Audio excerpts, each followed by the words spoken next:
बिस्मिल्लाहिर्रहमानिर्रहीम। अस्सलाम वालेकुम नाज़रीन, प्रोग्राम दस्तक के साथ मैं हूं आपका होस्ट मोहम्मद शाहगान खान दुरानी। नाज़रीन, आज के प्रोग्राम में हम गुफ्तगू करेंगे। मुल्क इस टाइम पाकिस्तान जो है बहुत बड़े संगीन सियासी, माशी और सिक्योरिटी बहरान से गुजर रहा है। आज के प्रोग्राम में हम गुफ्तगू करेंगे अपने अपोजिशन से और हुकूमत से, ये जानने की कोशिश करेंगे कि क्या सियासी बहरान का कोई हल मौजूद है और क्या वाकई मईशत तरक्की की राह पर गामज़न है, और कौमी सलामती व खारजा पॉलिसी पर रियासत का क्या मौक़िफ़ है। इन तमाम मौज़ूआत पर गुफ्तगू करने के लिए आज मेरे साथ मौजूद हैं मुस्लिम लीग नून के सीनियर रहनुमा और मेंबर पंजाब असम्बली राना अब्दुल मनान साजिद साहब, PTI के सीनियर रहनुमा और member Punjab assembly lieutenant colonel retired Shoaib Amir Awan साहब। मैं दोनों मेहमानों को प्रोग्राम में खुशामदीद कहता हूँ और प्रोग्राम का आगाज़ राना साहब से करूँगा। राना साहब, ये बताइएगा, हुकूमत मुसलसल मुज़ाकरात की पेशकश कर रही है मगर PTI मुज़ाकरात में शामिल नहीं हो रही। आपकी हुकूमत संजीदा मुज़ाकरात के लिए क्या इक़दामात कर रही है और आप क्या समझते हैं सियासी बहरान को किस तरह कम किया जा सकता है? देखें जी, हमेशा जो सियासी पार्टीज होती हैं वो टेबल टॉक करती हैं, मुज़ाकरात करती हैं और मसाइल का हल निकाला जाता है। PMLN की शुरू से पॉलिसी रही है, चाहे मोहतरमा भुट्टो साहब चार्टर्ड ऑफ डेमोक्रेसी था, या उसके बाद हमेशा आप देखें वज़ीर आज़म शहबाज शरीफ साहब हों या दूसरी लीडरशिप हो, उन्होंने हमेशा कोशिश की है कि बातचीत से मामला सियासी पार्टीज बैठ के हल करें। अब इसमें हमेशा एक तरफ से तो कोशिश होती रही है, लेकिन दूसरी तरफ से जो रिस्पॉन्स था वो कुछ जो पार्टी लीडर थे PTI के, वो चाहते थे कि मुज़ाकरात होने चाहिए और कुछ लोग चाहते थे कि ना हो। जिसकी वजह से मामलात हमारे देखें, जब पॉलिटिकल पार्टीज में इतनी मतलब गुंजाइश नहीं रहती कि वो एक दूसरे के साथ बैठ के भी बात ना करें तो बेहतर नहीं रहती। तो हमारी पार्टी ने तो हमेशा कोशिश की है कि बैठ के मामलात को मुज़ाकरात के जरिए हल किया जाए, और आखिरकार हर मसले का हल टेबल टॉक पे ही होता है। दुनिया में जंगें भी होती हैं तो उनके भी आखिर में बैठ के टेबल टॉक होती है। बिल्कुल ठीक है। तो हमेशा ये कोशिश भी है, ख्वाहिश भी है कि हम इसको बैठ के संजीदगी से लें और जो भी मसाइल हैं जो PTI को है या बाकी दूसरी पार्टीज के लोग हैं वो मुशावरत के साथ बैठ के मामला को हल करें। बिल्कुल ठीक है। कर्नल साहब, ये बताइएगा, PTI क्यों नहीं मुज़ाकरात पर राज़ी हो रही और क्यों उनकी अदम शिरकत है, जबकि हुकूमत की तरफ से मुसलसल पेशकश की जा रही है कि मुज़ाकरात होने चाहिए। आप क्या समझते हैं किन शराइत के ऊपर PTI मान सकते हैं मुज़ाकरात के लिए? बात करूंगा, इसमें कोई दो राय नहीं, डायलॉग और इसी तरह उनके केसेस जो अदालत में हैं उनको ना आप लगने दें।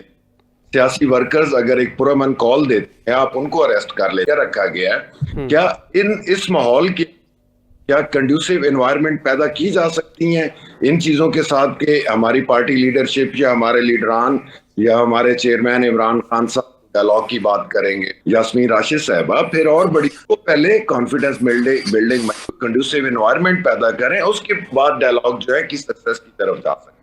ठीक राणा साहब, लेकिन ये PTI की जो ये बात है ये तो सबको समझ आती है कि जो इस टाइम मुज़ाकरात की बात करी है हुकूमत की जानिब से, संजीदा मुज़ाकरात की जो ऑफ़र कराई जा रही है, ये सबके सामने ओपन एंड क्लियर है कि हुकूमत के पास देने को क्या है। इस टाइम जो हुकूमत ये दावे करती है कि अगर हम मुज़ाकरात करते हैं, मुज़ाकरात किस बेसिस पे आप लोग करेंगे? PTI ये कहती है कि ये आपकी जो हुकूमत है ये फॉर्म 47 की है, आपके पास मैंडेट का हक नहीं है, आप आइन के अंदर तरमीम नहीं कर सकते, आप री इलेक्शंस करवाएं, 26वीं और 27वीं आइनी तरमीम गैर आइनी है। तो सर हुकूमत के पास देने को क्या है? खान साहब, सबसे पहले तो हमारी जो प्रॉपर्टी है वो हमारा मुल्क है, हमारा आगे बढ़ सकता है, किस तरीके से हम अपने तरक्की को देख सकते हैं। तो उसके लिए सबसे पहले पॉलिटिकल स्टेबिलिटी होनी चाहिए, सिक्योरिटी होनी चाहिए और अमान होना चाहिए ताकि हम आगे बढ़ सकेंगे। दूसरी जो कर्नल साहब ने बात की है कि कॉन्फिडेंस नहीं है, तो बात यह है एनवायरनमेंट सही बनाया गया। तो एनवायरनमेंट तो जब टेबल टॉक शुरू होती है, जब बात शुरू होती है, तो फिर एक दूसरे की बंदा बात मानता भी है, एक दूसरे से बात मनवाता भी है। तो इस तरीके से ऐसा मामला बेहतर हो जाते हैं। जब आप किसी चीज को स्टार्ट नहीं करेंगे, मुज़ाकरात को हम स्टार्ट नहीं करेंगे, तो ये कैसे हो सकता है कि हम पहले ही शराइत रख दें, 10 शराइत रख दें, जी ये शराइत है, इन पे अगर बात होगी तो ठीक है, वरना हम बात नहीं करेंगे। सब लोगों को मिलके, हमेशा जो पुरानी पार्टीज हैं, पीपल्स पार्टी और मुस्लिम लीग नून, वो भी एक स्टेज पे आके जब पहुंचे तो उनको ख्याल है कि नहीं, डेमोक्रेसी होनी चाहिए, क्योंकि इसके बगैर हम अपने मुल्क को आगे लेके नहीं जा सकते। तो हम अपने मुल्क की, हम अपने स्टेट की खरीद सकती है, तो उसके लिए हमें मुज़ाकरात करने चाहिए। लेकिन जब तक ایک پہنچیں گے ہم تمام پارٹیز اس وقت تک اسٹیبلٹی نہیں آئے گی، اور ہماری ان کا جو حل ہے وہ سلو ہو جائے گا، یا اس کی جو گروتھ ہے وہ سلو ہو جائے گی.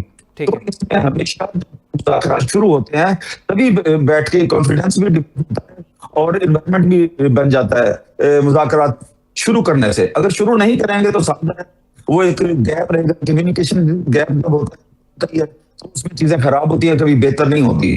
ٹھیک ہے. تو باقی جو سزائیں ہیں یا باقی چیزیں ہیں، تو دیکھیں جو پروٹیسٹ ہوتا ہے اس میں کوئی دوسری رائے نہیں ہے، یہ پروٹیسٹ کا رائٹ ہے، آپ کر سکتے ہیں، لیکن وہ پورا من ہونا چاہیے. کتنے بھی پچھلے پروٹیسٹ ہوئے ہیں اس میں دیکھیں کتنی قیمتی جانیں گئی ہیں، کتنی املاک کا نقصان ہوا ہے، کتنے لوگوں کو وہاں پر زخمی ہوئے ہیں. تو یہ جو پروٹیسٹ ہوتا ہے یہ اگر لمٹ میں رہے، ایک پرامن طریقے سے ہو، تو پھر تو کوئی حد نہیں ہے، وہ کر سکتے ہیں، رائٹ ہے. اگر اس میں تشدد پسند لوگ شامل ہو جائیں، اس میں دہشت گرد لوگ شامل ہو جائیں، تو وہ پھر ہمارے لیے اور اسٹیٹ کے لیے اور کسی بھی شہری کے لیے وہ قابل قبول نہیں ہے. رانا صاحب، میں آپ کی اس چیز کو اپریشیٹ کروں گا کہ آپ بہت کم لوگوں میں سے ہیں ممبر پنجاب اسمبلی جو اس چیز کو انڈورس کر رہے ہیں کہ اگر مذاکرات وہ احتجاج پر امن ہو تو اس کے اوپر حکومت کوئی کارروائی نہیں کرے گی. لیکن آپ کے اکثر جو مسلم لیگ نون کے رہنما ہیں وہ تو اس چیز کو انڈورس نہیں کرتے، الٹا وہ تنقید کرتے ہیں کہ ان کے ساتھ ایسا ہی سلوک ہونا چاہیے پی ٹی آئی والوں کے ساتھ. لیکن سر میں اس کے اوپر آپ نے جس طرح یہ کہا پرامن اگر احتجاج ہوگا تو اس کے اوپر حکومت کارروائی نہیں کرتی، یہ ان کا حق ہے. لیکن سر جب بانی کی بہنیں ڈیالے کے باہر احتجاج کرتی ہیں، پرامن احتجاج کرتی ہیں، تو اس سخت سردی کے اندر ان کے اوپر جب وہ پانی پھینکا جاتا ہے اتنا ٹھنڈا، تو آپ اس عمل کو کس نظر سے دیکھتے ہیں؟ دیکھیں بات یہ ہے کہ ان کا پروٹیسٹ کرنے کا مقصد کیا ہوتا ہے. ان کا پروٹیسٹ کرنے کا مقصد ہے کہ ہمیں ملنے کی لگے، ٹھیک ہے، یہ بنیادی بات ہوتی ہے. جو ملنے کی اجازت دی جاتی ہے، پھر جو میسج پایا جاتا ہے، جو میسج کنوے کیا جاتا ہے سوشل میڈیا کے لیے، یا وہ یوٹیوبر جو مطلب کمائی کے لیے یوٹیوب کے ویوز بڑھانے کے لیے کام کرتے ہیں، ان کے ذریعے جو میسج دیا جاتا ہے.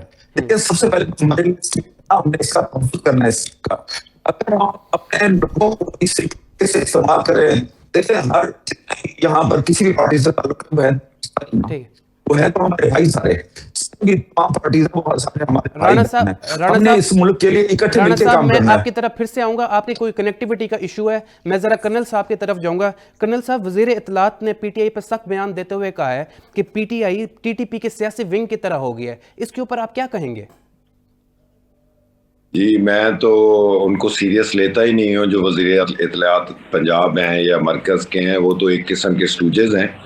بات یہ ہے تشدد واقعات یا یہ آپ پچھلے ابھی کراچی میں سہیل آفریدی صاحب گئے تھے، کیا ایک اس کے بعد لاہور میں آئے تھے ہمارے تحریک تحفظ پاکستان والے، پھر اس سے پہلے کے پی کے سی ایم آئے تھے، کیا ایک بھی گملہ کے الٹا انہوں نے روڈز اور سڑکیں بند کر کے بازار بند کر کے اپنی عوام کے لیے مشکلات پیدا کی ہیں. پھر میں بات کرتا ہوں ہمارے لانگ مارچز جو ہوئے تھے، اس کے اندر مجھے ایک جو کہ بندہ جس کی جان پاکستان تحریک انصاف کی وجہ سے گئی ہو، بلکہ اس حکومت ہمارے سینکڑوں یا کچھ لوگ شہید ہوئے ہیں، اس کے بعد زخمی ہوئے ہیں.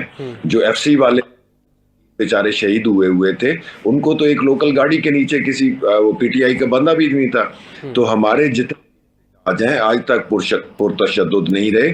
اور وزیر اطلاعات صاحب نے جو کہا ہے مجھے سمجھ نہیں آتی، ان کو تو سمجھ بھی نہیں، ان کی تو زبان اور ان کا دل اور دماغ بھی ایک سنکرونائزیشن میں نہیں ہوتے جب وہ بات کر رہی ہوتی ہیں. تو کیسے ہم سے ملا سکتے ہیں؟ ایک ہم پارٹی ہیں، اگر ہم ٹی ٹی پی ہوتے تو ٹی ٹی پی تو آگے کرتی ہے، ٹی ٹی پی تو آگے سے مارتی ہے. ہمیں بتائیں نا ہم نے کس جگہ بندے مارے ہیں اپنی پولیٹیکل اسٹرکچر کے اندر. اچھا کرنل صاحب، رانا صاحب ہمارے ساتھ رہیے گا. ناظرین ادھر ٹائم ہوا ایک بریک کا، will be right back after a short break.